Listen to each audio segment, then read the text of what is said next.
اس لڑکی کی کوٹھی نما جیل کے سامنے رکھ دی اور بیٹھ گیا۔ میں سگریٹ پیتے ہوئے اس لڑکی کو بڑے غور سے دیکھنے لگا۔ وہ میرے لیے اتنی دلچسپی کی باعث کبھی نہ ہوتی اگر اس پر اس سیاستدان کے بیٹے کے قتل کا الزام نہ ہوتا۔ وہ لڑکی زمین پر گھٹنے جوڑے اس پر اپنے بازو پھیلائے بیٹھی تھی۔ اس کے بال کچھ بکھرے ہوئے تھے لیکن تھے لمبے گھنے، رنگت دودھیا سفید تھی۔ کسی گہری سوچ میں وہ بیٹھی تھی۔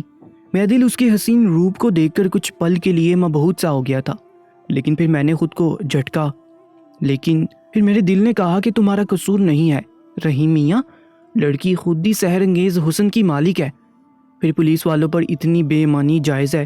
مجھے تو ویسے بھی وہ لیڈی آفیسر اس لڑکی پر خاص نظر رکھنے کا کہہ کر گئی تھی، اور وہ لڑکی ایسی تھی کہ جیسے گھنٹوں دیکھا جا سکتا۔ میری نظروں کا زاویہ بدلا تھا، آنکھوں میں ذرا سی بھی باقی اتری تھی۔ اس لڑکی نے فوراً سے مجھے دیکھا، مجھے اپنی طرف متوجہ پا کر مجھے ایسی تیز نظروں سے گھورا کہ جیسے میری نظروں کی چوڑی پکڑ لی ہو۔ میں تذبذب سے نظریں بدل گیا۔ میں نے جلدی جلدی سے سگریٹ کے کش لگانے شروع کیے اور اپنے چہرے پر بھی سختی لانے لگا۔ کچھ پل وہ مجھے دیکھتی رہی۔ ابے او جیلر ادھر آ۔ اس لڑکی کا لہجہ اور طرز گفتگو سن کر تو میں دنگ سا رہ گیا تھا۔ شکل سے وہ جتنی معصوم و شریف لگ رہی تھی، لہجہ بالکل اس کے منافی تھا۔ وہ بازاری عورتوں والا لب و لہجہ رکھتی تھی، آنکھوں میں تیزی بھی ایسی تھی۔ مجھے اس کے طرز مخاطب پر غصہ آنے لگا تھا۔ میں اس کا ملازم تھا جو مجھے یوں بلا رہی تھی۔ میں اٹھ کر اس جیل کی سلاخوں کے پاس آ گیا۔ میں نے کہا، یہ کیا بدتمیزی ہے؟ میری بات سن کر اس نے اپنی زنجیروں سے جکڑے ہاتھ جھاڑے، اٹھ کھڑی ہوئی، میرے پاس آ کر میری آنکھوں میں آنکھیں ڈال کر دیکھ کر بڑے کرخت لہجے میں بولی، سالے تیرے باپ کی جاگیر ہوں جو یوں مجھے ٹکر ٹکر دیکھ رہا ہے؟ چل ایک سگریٹ نکال کے دے مجھے۔ اس نے فوراً سے اپنا دایاں ہاتھ میرے سامنے کیا۔ میں تو اسے دیکھ کر ششدر سا رہ گیا تھا۔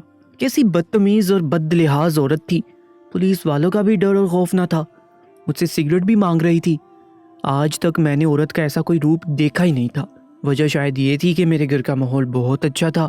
میری والدہ بہت ٹھنڈے اور دھیمے مزاج کی خاتون تھی، چھوٹی بہن بھی ایسی تھی۔ پھر میں نے آج تک ایسی عورتیں نہیں دیکھی تھیں۔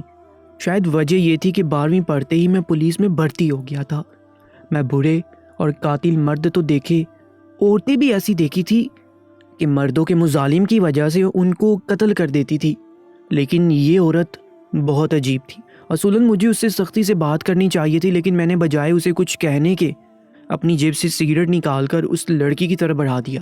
اس نے میرے ہاتھ سے پکڑا، منہ پر لگایا، اشارے سے مجھ سے ماچس مانگی کیونکہ اس کے ہاتھوں میں ہتھکڑی بندھی ہوئی تھی اور زنجیروں میں جکڑے ہوئے تھے۔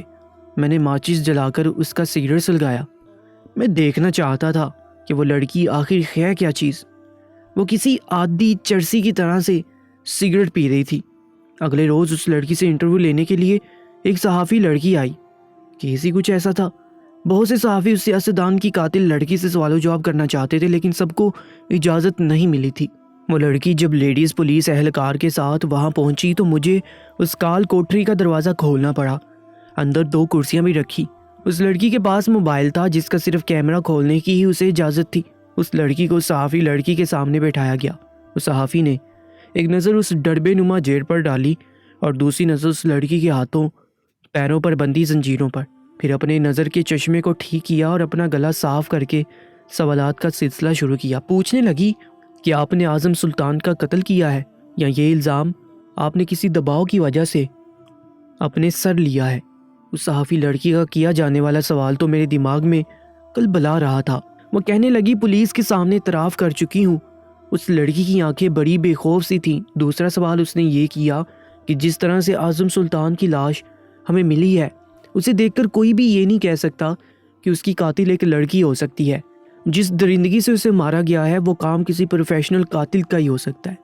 تو کیا آپ بتا سکتی ہیں کہ آپ نے یہ قتل کیا کیسے تھا؟ اس سوال پر اس مجرم لڑکی نے گہری ٹھنڈی آہ بھری اور پھر اپنی آنکھیں بند کر لی۔ اور صحافی لڑکی نے اپنا سوال کئی بار دہرایا۔ جیسے جیسے وہ لڑکی اپنا سوال دہرا رہی تھی ویسے ویسے وہ مجرم لڑکی کا تنفس تیزی سے چلنے لگا تھا۔ وہ غصے سے لمبے لمبے سانس بھر رہی تھی۔ پھر اس نے اپنی آنکھیں کھولی اور اس لڑکی کا گریبان پکڑ لیا۔ اس کے ہاتھ سے موبائل پکڑ کر سامنے دیوار پر زور سے دے مارا۔ کہنے لگی میں اس کمینے کا حشر اس سے زیادہ عبرتناک بنانا چاہتی تھی، لیکن سالہ مر گیا۔ وہ کسی چھپتی شیرنی کی طرح سے بولی تھی۔ اس وقت اسے دیکھ کر میں بکھلا کے رہ گیا تھا۔ میں جلدی سے اس جیل کے اندر داخل ہو گیا۔ اس لڑکی سے صحافی لڑکی کا گریبان آزاد کروایا تھا۔ میں ایک مرد ہو کر اس لڑکی کے ہاتھوں سے بمشکل گریبان چھڑوا پایا تھا۔ صحافی لڑکی کی گردن پر بری طرح سے گھرونچے پڑ چکی تھی۔ میں نے اس مجرم لڑکی کے دونوں ہاتھ پکڑ رکھے تھے، لیکن وہ میرے قابو سے باہر ہو رہی تھی۔ میں اسے پیچھے دھکیلتے ہوئے دیوار پر لگا دیا اور اس کے دونوں ہاتھوں کو بڑی قوت سے جکڑ رکھا تھا۔ ہتھکڑی، زنجیریں اور پھر میں، لیکن وہ لڑکی تھی کہ بے قابو ہوئی جا رہی تھی۔ ایک ہنگامہ سا مچ گیا تھا۔ میں نے اس صحافی لڑکی کی طرف پلٹ کر دیکھا جو بددہاسی سے لمبے لمبے سانس بھر رہی تھی۔ میں نے چلا کر اسے کہا کہ وہ جیل سے باہر نکل جائے۔ میری آواز سن کر وہ جلدی سے جیل سے باہر نکل گئی اور بہت سے اور بھی اہلکار شور سن کر اس جیل تک پہنچ گئے تھے۔ وہ لڑکی بھپڑی شیرنی کی طرح سے اپنا آپ مجھ سے چھڑوا رہی تھی۔ میرا یہ حال تھا کہ بمشکل اسے قابو کیے ہوئے تھا اور پسینے سے شرابور ہو چکا تھا۔ وہ لڑکی شاید دکھنے میں ہی لڑکی تھی، اس میں اس وقت کسی مرد جیسی طاقت تھی۔ جب دوسرے اہلکار وہاں آئے تو انہوں نے میری مدد کی۔ وہ صحافی وہاں سے جا چکے تھے۔ اس لڑکی کا جنون بھی بے تحاشا چلانے اور مسلسل چھڑوانے کی جدوجہد کرنے سے مانند بڑھ چکا تھا۔ اسے دوبارہ سے جیل میں بند کر دیا گیا تھا۔ 1 گھنٹے بعد وہ ہانپتے ہوئے زمین پر بیٹھ گئی، شاید تھک چکی تھی۔ خود کو زنجیروں سے آزاد کروانے کی کوشش میں جس طرح سے اس نے ان زنجیروں کو کھینچا تھا، اس کے ہاتھوں پیروں سے خون ریسنے لگا تھا۔ بے حال ہو کر وہ سو چکی تھی۔ میں نہیں جانتا تھا کہ اس ذرا سے سوال پر اس کا اتنا خطرناک رد عمل دیکھنے کو ملے گا۔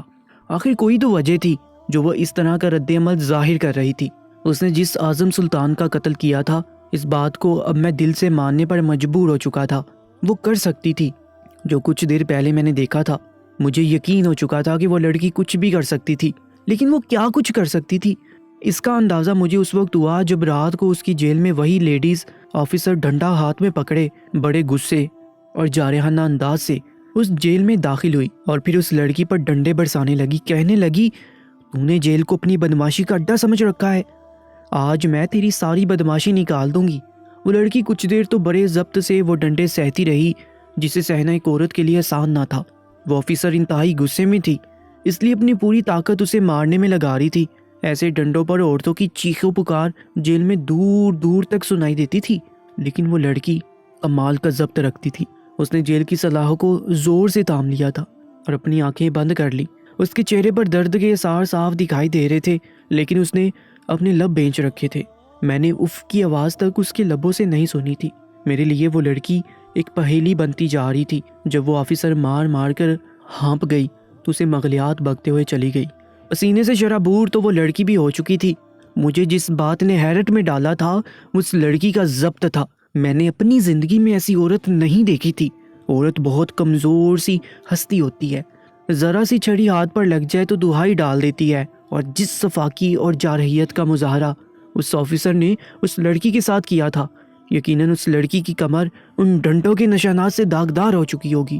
وہ بے حال ہو چکی تھی، اس کا سانس بری طرح سے پھول رہا تھا۔ اس سلاخوں کے سہارے سے وہیں بیٹھتی چلی گئی، پھر لڑکھڑاتی زبان سے پانی مانگنے لگی۔ مجھے نہ جانے کیوں اس کی حالت دیکھ کر ترس آیا تھا۔ میرے ساتھ پانی کی ایک بوتل رکھی تھی جو میں نے اپنے پینے کے لیے رکھتا تھا۔ میں نے وہی بوتل اٹھائی اور اس کا کیپ ہٹا کر اس لڑکی کے پاس چلا گیا، لوہے کی سلاخوں کے اندر سے اس کی طرف بڑھائی۔ لو پی لو پانی۔ میرا لہجہ خود بخود ہی دھیما سا پڑ گیا تھا۔ اس نے بمشکل اپنی نم آنکھوں کو کھولا اور مجھے دیکھ کر زبردستی سے اپنے چہرے پر مسکراہٹ سجانے کی کوشش کی۔ اپنے کپکپاتے ہاتھ اس نے میری طرف بڑھائے، لیکن اس کے ہاتھوں میں اتنی لرزش تھی کہ شاید وہ پانی کی بوتل نہیں پکڑ پاتی۔ مجھے نہیں پتا مجھے اس پر ترس کیوں آ رہا تھا۔ میں نے اپنا ہاتھ اندر بڑھا کر پانی کی بوتل اس کے لبوں پر لگا دی۔ پانی اس نے میرے ہاتھ سے پیا تھا، چند گھونٹ میں ہی وہ پوری بوتل خالی کر چکی تھی۔ اس کے بعد اس نے آنکھیں کھول کر مجھے دیکھا، کہنے لگی، بہت شکریہ آپ کا جیلر صاحب۔ اس بار اس کا لہجہ بالکل مختلف تھا، کل کی نسبت بالکل برعکس۔ میرے لیے اس کا بدلتا ہر انداز ہی الگ تھا۔ یہ کہہ کر وہ وہیں پر لیٹ گئی، کچھ دیر میں سو بھی گئی، لیکن میں نہ جانے کب تک اس کا چہرہ غور سے دیکھتا رہا، ستایا ہوا، اداس، غم زدہ۔ نہ جانے کون سی کرب کی داستان اس کے چہرے پر رقم تھی۔ مجھے اب اس کی حقیقت جاننے میں دلچسپی سی ہونے لگی تھی۔ میں آج تک ایسا ضبط کسی عورت میں نہ دیکھا تھا جیسا کچھ دیر پہلے اس لڑکی میں دیکھ چکا تھا۔ اگلا ستم اس پر اگلے ہی روز ہوا جب رات مجھے انسپیکٹر صاحب نے بلایا، مجھ سے کہنے لگے، سنا ہے وہ لڑکی بڑی تیکھی مرچ ہے، بڑا دم ہے اس میں۔ جس انداز سے وہ خباثت سے مسکراتے ہوئے کہہ رہے تھے، میں سمجھ گیا تھا کہ ان کا ارادہ کیا ہے۔ جیل میں رہنے والی قیدی عورتیں رات کو کس طرح ان آفیسرز کی راتیں رنگین کرنے پر مجبور ہوتی تھی، مجھ سے بہتر کون جان سکتا تھا۔ قیدی عورتوں کو ٹوکن نمبر دیے جاتے تھے۔ وہاں پر اس عورت کی باری سب سے پہلے آفیسر کے کمرے خاص میں لگتی تھی، جو خوبصورت ہوتی تھی، اور وہ لڑکی تو حسن میں اپنی مثال آپ تھی۔ مجھے دکھ تو ہوتا تھا یہ سب دیکھ کر، لیکن اس لڑکی کے لیے میرے جذبات کچھ الگ انداز سے ہوئے۔ آفیسر نے اپنے سر سے ٹوپی اتاری، اپنی شرٹ کے اگلے بٹن کھول کر کہنے لگا، ایک جھلک دیکھی تھی میں نے آج اس لڑکی کی کمبخت حسن کی دیوی لگ رہی تھی۔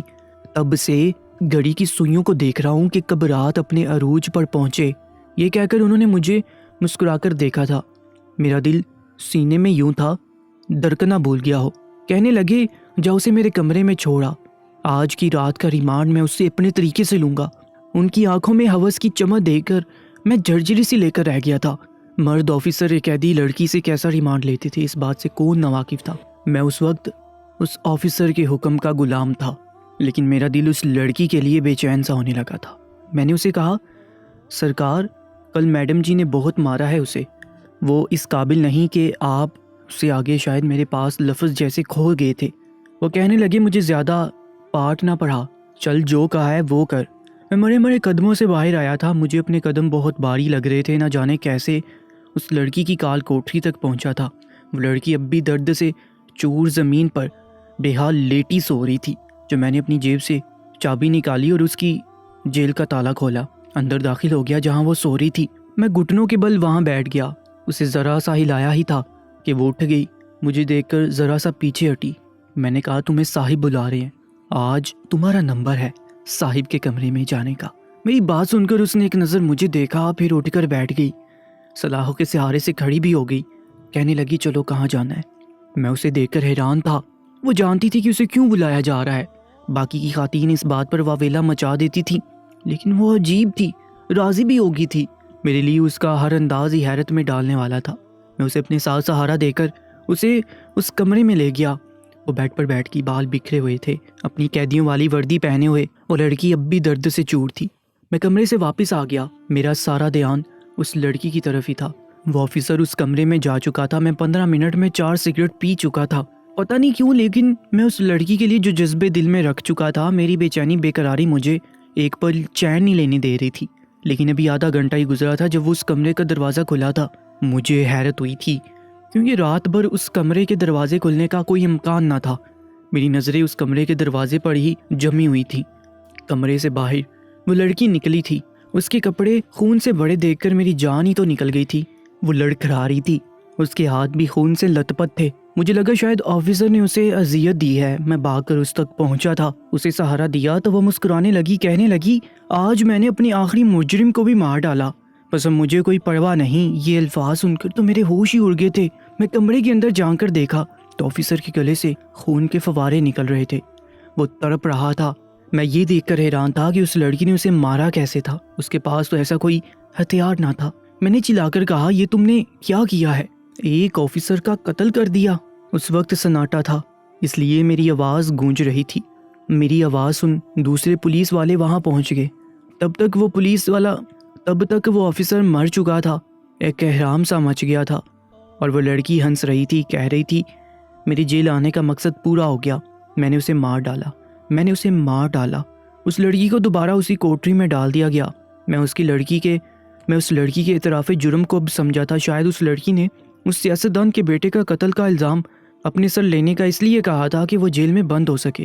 اس کی اصل دشمنی شاید اس آفیسر سے تھی جسے وہ مار چکی تھی۔ میں تو اس لڑکی کی عقل اور جرأت پر جتنا حیران ہوتا اتنا کم تھا۔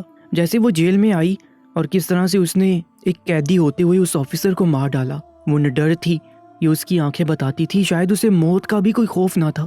اپنے سر پر کفن باندھ کر یہاں تک آئی تھی، لیکن اصل بات سے میں اب بھی انجان تھا۔ اس لڑکی کو موت کی سزا سنا دی گئی تھی۔ میری آنکھوں سے بھی آنسو جاری ہو چکے تھے۔ میرا خود پر اختیار نہ تھا، شاید مجھے اس سے محبت ہوگی تھی۔ 15 دن بعد اس کو پھانسی ہونے والی تھی۔ میں اس کے پاس جا کر بیٹھ گیا۔ میں نے کہا، تم نے ایسا کیوں کیا؟ میری بات سن کر اس نے کوئی جواب نہیں دیا، اپنی نظریں بدل گئی، جیسے مجھے کسی بات کا جواب نہیں دینا چاہتی ہو۔ لیکن میرے رونے پر وہ مجھے حیرت سے دیکھنے لگی، کہنے لگی، موت کی سزا مجھے سنائی گئی ہے اور وہ تم رہے ہو، وہ بھی پولیس محکمے میں ہوتے ہوئے؟ میں نے کہا کیوں، ہم انسان نہیں ہوتے یا ہمارے سینے میں دل نہیں ہوتا؟ مجھے پہلے ہی اس پر غصہ تھا، میں اس کوشش میں لگا ہوا تھا کہ اسے سیاستدان کے بیٹے کے قتل کی سزائے موت نہ ہو۔ ایک وکیل سے بھی بات کر چکا تھا، لیکن وہ تو ایک پولیس آفیسر کو بھی مار چکی تھی۔ کہنے لگی ہاں نہیں ہوتے پولیس والے انسان، ان کے سینے میں دل نہیں ہوتا، سالے بھوکے کتے ہوتے ہیں۔ اس وقت ہوس کی بھوک مٹانے کے لیے اگر انہیں عورت نہ ملے تو کمینے کتے بلی کو بھی نہ چھوڑیں۔ اس وقت وہ بے انتہا غصے سے کہہ رہی تھی۔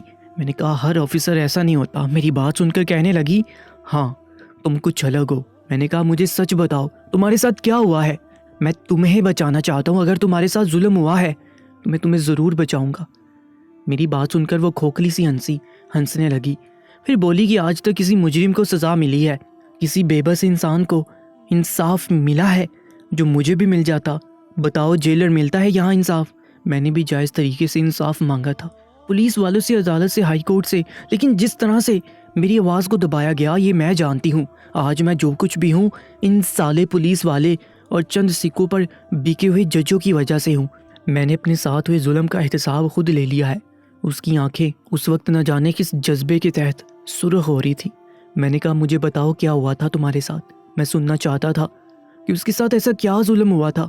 مجھے دیکھ کر کہنے لگی میں ایک شادی شدہ عورت ہوں، میرا بیٹا بھی تھا، میں اور میرا شوہر اور بچہ ہم موٹر وے سے لاہور سے اسلام آباد جا رہے تھے۔ آدھی رات کا سفر تھا جب ہماری گاڑی بیچ راستے میں خراب ہو گئی۔ اس وقت نہ قریب کوئی میکینک تھا نہ ہی گاڑیوں کا زیادہ رش، سردی بھی بہت تھی۔ میرے شوہر نے گاڑی ایک کونے میں کھڑی کی اور باہر نکل کر دائیں بائیں کسی مددگار کو دیکھنے لگے، لیکن اس بہر گاڑیوں کا رش بالکل نہ تھا، روڈ خالی تھا، پھر دھند بھی بہت تھی، سردی بھی عروج پر تھی۔ ایسے موسم میں موٹر وے پر حادثات بھی بہت زیادہ ہوتے تھے، کیونکہ دھند سے سامنے کی گاڑی بھی بعض اوقات نظر نہیں آتی تھی، اس لیے لوگ کم ہی سفر کرتے تھے۔ میں اپنے بیٹے کو سلا کر پچھلی نشست پر لٹا کر باہر آ گئی۔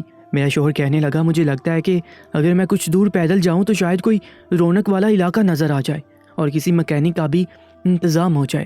میں نے کہا مجھے اس وقت اکیلے میں ڈر لگ رہا ہے۔ وہ کہنے لگا اس طرح تو ہمیں صبح ہو جائے گی، کچھ نہیں ہوتا، تم لوگ گاڑی لاک کر کے بیٹھی رہو۔ میں گاڑی میں بیٹھ گئی، دروازے بھی لاک کر لیے۔